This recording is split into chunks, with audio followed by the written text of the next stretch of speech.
Oftentimes we have a bad play. We might have a bad meeting. Whether you threw one or two picks in the game, like how did you move on to the next play?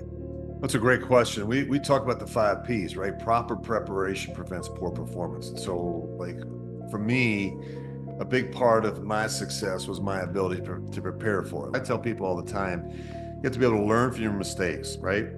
But I also tell people, we don't want to dwell on them either. I learned from Marty Schottenheimer in Kansas City because he coached Joe Montana. And the great thing about Joe Montana was that he had a short memory.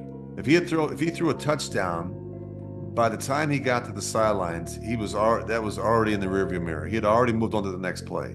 But the same thing when he threw a pick.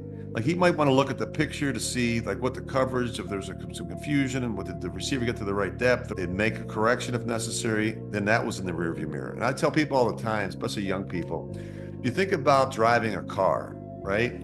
You have some glass in front of you. One is a big windshield. It's made of glass. But you also have this thing called a rear view mirror. One is very big and one is very small. We don't spend a lot of time in life looking in the rear view mirror. We spend a lot of time looking at what's right in front of us. And too often in life, we're so busy worrying about what happened, worrying about why it happened, that we miss the opportunities in front of us. We go back and as NFL quarterbacks, the first thing we do in the off season, we have quarterback school. And we go back and we look at the cut-ups from 2024. You shouldn't be surprised to know there's two cut-ups we always look at and get out of the way first: the interception reel and the sack reel. That's where we start.